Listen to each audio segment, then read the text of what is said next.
ये कहानी जालिम शहजादी के किस्से का 5वां हिस्सा है। शहजादे ने निवेदन किया, अगर बादशाह सलामत मुझ पर कृपा करें तो कृपया मुझे ये बात बताएं। आप पहले ही कह चुके हैं कि मेरी जो इच्छा होगी उसे पूरा करेंगे। मेरी कोई और इच्छा या मतलब नहीं है, मैं सिर्फ इस रहस्य को जानना चाहता हूं। शहजादे के जोर देने और अपने वादे से मजबूर होकर बादशाह चुप हो गया, क्योंकि उसके पास कोई और चारा नहीं था। वो बात उस समय टल गई, लेकिन कुछ दिनों बाद संयोगवश एक महफिल सज गई, जहां गाने बजाने और शराब पीने का इंतजाम था। महफिल रंगीन थी और सुंदर लड़कियां शराब भरकर लोगों को पिला रही थी। सभा के लोग बहुत खुश और प्रसन्न थे और नगमे गुनगुनाए जा रहे थे। बादशाह, जो शराब के नशे में मदहोश था, उसी हालत में उसने शहजादे को शराब का प्याला दिया। शहजादे ने अदब से प्याला लिया और बादशाह के हाथों से प्याला लेकर शराब पीने लगा। शराब का आदान प्रदान होने लगा। जब सब नशे में मस्त हो गए तो शहजादे ने बेझिझक एक सितारा उठाया और उसके तारों को मिलाकर ऐसे गीत बजाए कि महफिल के लोग मंत्रमुग्ध हो गए। उसने ऐसी गजल सुनाई कि सुनने वाले भावुक हो उठे। मेरी आंखों से आंसू नहीं टपके, तेरे प्यार ने खून टपकाया। सुबह के समय फूलों से शबन की बूंदें नहीं गिरी। शर्म से मेरे माथे से पसीना टपका। जब मुझे कल रात मिलन की याद आई तो मेरी आंख से आंसू टपके। जब तूने नहाते समय बालों को निचोड़ा तो मोती की तरह हर बूंद टपकी। प्यार का आनंद तब पता चला जब पके फोड़े की तरह दिल फटा।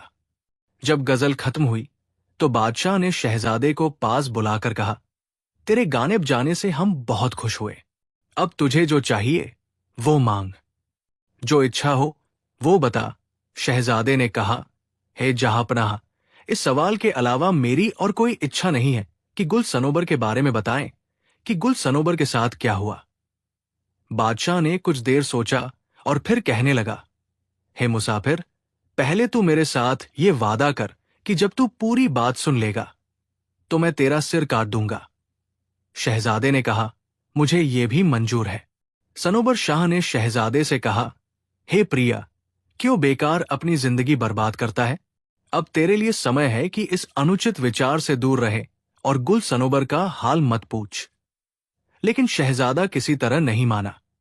आखिरकार सनोबर शाह ने नौकरों को आदेश दिया कि उस कुत्ते को लाओ जिसकी गर्दन में सोने का एक पट्टा पड़ा है।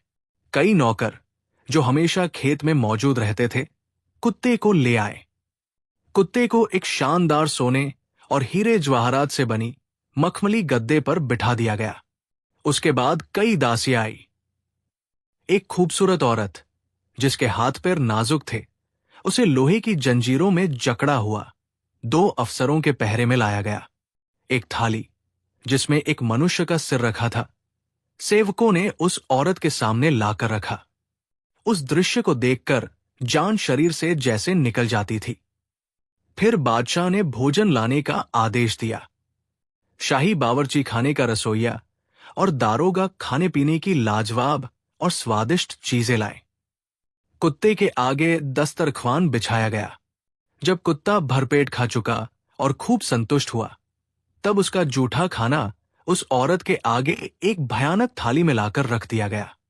जब उसने कुछ निवाले खा लिए, तब बादशाह ने उठकर एक लकड़ी से उस सिर पर ऐसी मारी कि खून की कई बूंदें सिर से टपक पड़ी। फिर सेवकों ने उन खून की बूंदों को बच्चों और औरतों को चटवा दिया। उस औरत से जबरदस्ती कहा गया कि इन खून की बूंदों को चाट ले। बादशाह ने कहा, शहजादे, अब तू इस घटना से परिचित हो गया है। मुझ पर उचित है कि तेरा सिर काट दिया जाए। तेरा सिर धड़ से अलग कर दिया जाएगा, जिस बात का वादा तूने पहले किया था। शहजादे बोला, हुजूर, ये तमाशा तो देखने में आया है, मगर मुझे इस तमाशे की हकीकत का हाल कुछ मालूम नहीं हुआ। ये सुनकर बादशाह पूरी कहानी बताने पर मजबूर हुआ। कहानी बताते बताते वो औरत जो दुखी खड़ी थी, अचानक रो पड़ी। उसकी आंखों से जो आंसू टपके वे मोती बन गए। नौकरों ने उन्हें उठाकर बादशाह के सामने पेश किया। एक पल के बाद वो अचानक हंस पड़ी। हंसने के साथ ही कई फूल उस औरत के मुंह से गिरे। उन्हें भी सेवकों ने उठाकर बादशाह को पेश किया और बादशाह ने उन्हें बड़े सम्मान से रख लिया। बादशाह ने शहजादे से कहा, हे मेरे मुसाफिर, ये औरत जो लोहे की जंजीरों से बंधी हुई है, इसका नाम गुल है और मेरा नाम सनोबर है और मैं इस जगह का बादशाह हूं। हे मुसाफिर, एक दिन मैं शिकार के लिए शहर से बाहर गया। मैदान में मुझे बहुत प्यास लगी। पानी की तलाश में मैं हर तरफ भटकता रहा। आखिर हजारों कोशिशों के बाद एक अंधा कुआं नजर आया। मैंने भगवान का शुक्र अदा किया, लेकिन भूख और प्यास के मारे शरीर में इतनी ताकत नहीं थी। और वो कुआं भी ऐसे जंगल में था जहां इंसान की क्या मजाल, बल्कि परिंदा भी पर नहीं मार सकता था। बड़ी मुश्किल से घसीटता हुआ मैं कुएं के किनारे पहुंचा। मैंने अपनी पगड़ी को बाल्टी बनाया और पगड़ी की रस्सी बनाकर पानी की उम्मीद से कुएं में लटका दी। तमाशे की बात यह है कि रस्सी कुएं में अटक गई। मैंने हजारों कोशिशें की, लेकिन वो न खींची गई। लाचार होकर वही प्यासा रह गया।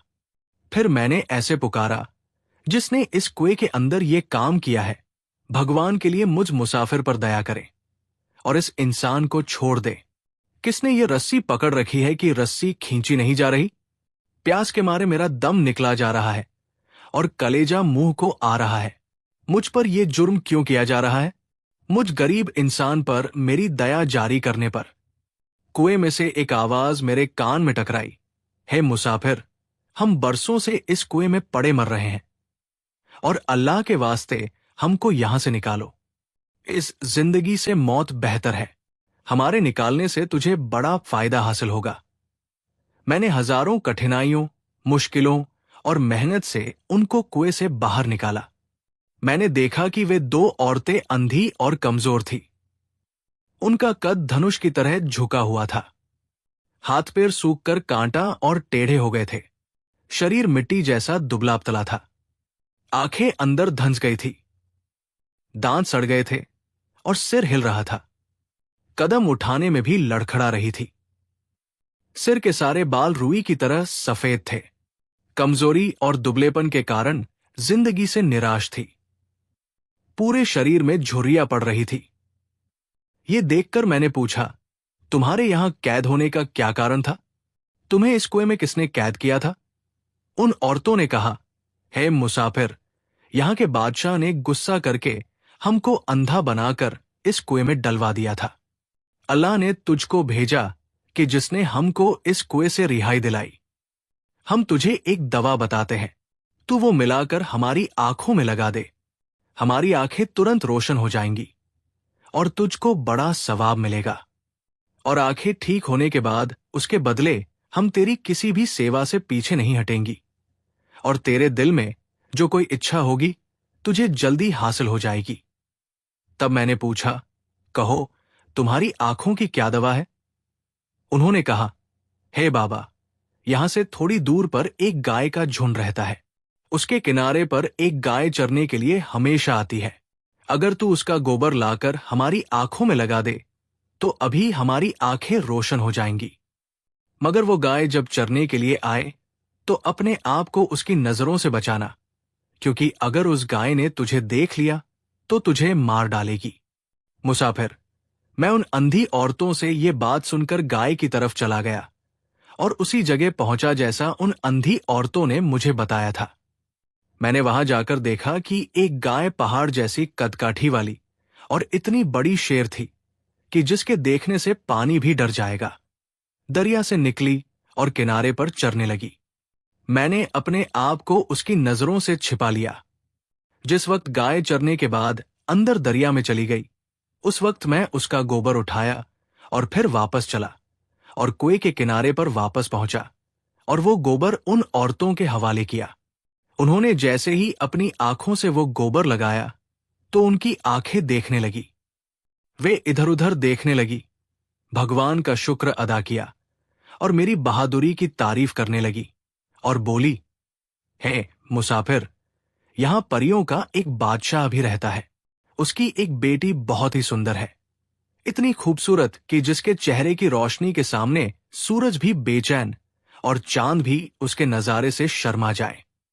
उसके होंठ इतने मीठे हैं कि किसी लाल की तरह चमकते हैं, और उसका एक चुंबन हजारों बीमारियों का इलाज है। आंखें उसकी मस्ती से भरी हैं, और गालों की कोमलता से गुलाब भी शर्मसार है। अगर हम तुझको उस जगह पहुंचा दें, तो उसे देखते ही तू उसका आशिक हो जाएगा। उसके माता पिता उसको बहुत प्यार करते हैं और हरदम उसे सीने से लगाए रहते हैं। एक पल भी अपनी नजरों से दूर नहीं होने देते। हर रोज सुबह जल्दी बिस्तर से उठकर उसकी खूबसूरती का दर्शन करते हैं और फिर अपने कामों में व्यस्त हो जाते हैं।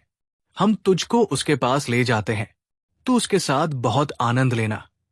लेकिन अगर उसके माता पिता को तेरे उसके साथ मेलजोल की खबर मिल गई, तो उसी समय तुझको आग में डालने का इरादा करेंगे। उस वक्त तुझे कहना होगा कि यद्यपि मैं गुनहगार हूं और मेरे लिए ये सजा उचित है और मैं इससे भी सख्त सजा के लायक हूं, मगर आपसे ये उम्मीद रखता हूं कि आप थोड़ा सा तेल मेरे शरीर पर मालिश करके मुझे आग में डालें, ताकि उसके बाद जलने की ये तकलीफ मुझ पर आसान हो जाएगी और मैं जल्दी ही जल जाऊंगा और दुनिया की मुसीबत और बलाओं से निजात पा जाऊंगा। हे मुसाफिर, परियों का बादशाह जब तेरी ये बात सुनकर तेरे शरीर पर तेल लगाने का आदेश देगा, हम उसी समय तेरे पूरे शरीर पर एक ऐसा तेल लगा देंगे कि अगर तू 1000 साल भी उस आग में जलता रहेगा, तो आग की तीव्रता से तेरे शरीर पर एक दाग भी नहीं पड़ेगा। तेरे शरीर को कुछ नहीं होगा, और वो आग जिसमें हजरत इब्राहिम अलैहिस्सलाम को डाला गया था, फूलों का बगीचा बन गई थी, उसी तरह आग तेरे लिए पानी का काम करेगी। संक्षेप में, जब उन्होंने मुझसे ये बात कही और मुझको उस महल में ले गए, तो मैं समझा कि जन्नत यही है, और उसमें एक परी थी जिसके चेहरे की रोशनी से वो सारा मकान रोशन हो रहा था। एक अत्यंत शानदार तख्त पर सिरहाना लगाए हुए सो रही थी। उसके गालों की चमक दमक से सूरज तो क्या, पूरा आलम भी शर्मिंदा था। मैं उसकी खूबसूरती और बेमिसाल सुंदरता को देखते ही हैरान और मोहित हो गया। कुछ देर के बाद जब कुछ होश आया, तब अपने आप को संभाला और भगवान का शुक्र अदा किया, और दिल को थाम कर इस सोच में पड़ गया कि अगर मैं यहां पकड़ा जाता हूं, तो अपनी जिंदगी से हाथ धो बैठूंगा। थोड़ी देर के बाद वो खूबसूरत लड़की नींद से जागी, तो अचानक उसकी नजर मुझ पर पड़ी। उससे मिलने की इच्छा इतनी तेज थी कि एक बार तो मेरा दिल बेचैन हो गया। वो खूबसूरत लड़की गुस्से से भड़क उठी और गुस्से से बोली कि हे अजनबी, तू कहां से यहां आया और किसने तुझको इस मकान में दाखिल होने की इजाजत दी? किसने तुझे यहां पहुंचाया? क्या तू अपनी जान का डर नहीं रखता है? यद्यपि वो ऐसी धमकियां देती थी, फिर भी प्यार के कारण फरिश्ता होकर मेरी दीवानी बन गई थी। मैंने कहा, हे प्रिय, मैं तेरी मुलाकात के लिए यहां तक आया हूं और मैं अपनी जान की कुछ परवाह नहीं करता। तुझसे प्यार करना मुश्किल नहीं, मेरे लिए जान देना मुश्किल नहीं। संक्षेप में, इसी तरह मैं मीठी और बनावटी बातें करता रहा। उस सुंदर लड़की प्रेमिका ने जब ये देखा कि ये किसी तरह से डरता नहीं, बड़ा बहादुर नौजवान है, तो बड़े प्यार से मेरा हाथ पकड़कर पास ले गई और आराम से बिठाकर बातें करने लगी। उस वक्त मुझे एक अजीब तरह की खुशी मेरे स्वभाव में आ गई कि शरीर में समाई नहीं। उस अजनबी ने अंगूरी शराब मंगवाकर शराब पीना शुरू किया। मैंने भी उस जगह को लोगों से खाली पाया और मेरी भी जान में जान आई, और जब दूसरी तरफ से भी इसी तरह की राहत पाई, तो तुरंत उसकी मिलन की शराब से शारीरिक आनंद और जिंदगी का मजा लेने लगा। कई दिन इसी तरह आनंद से गुजरे, लेकिन इस अजनबी को माता पिता की तरफ से बहुत डर था। उसके दिल में माता पिता का डर था कि कहीं इस बात का राज खुल न जाए और जुदाई की घड़ी आ जाए और दोनों मर जाए। इसी तरह 2 महीने गुजर गए। हम मन ही मन में दुखी थे।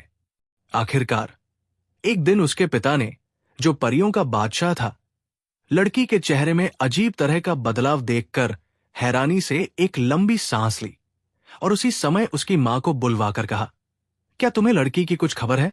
हमें उसकी हालत से वाकिफ होना जरूरी है कि किस वजह से उसके चेहरे का रंग बदल गया है और उसके फूल जैसे गालों पर उदासी क्यों छा गई है।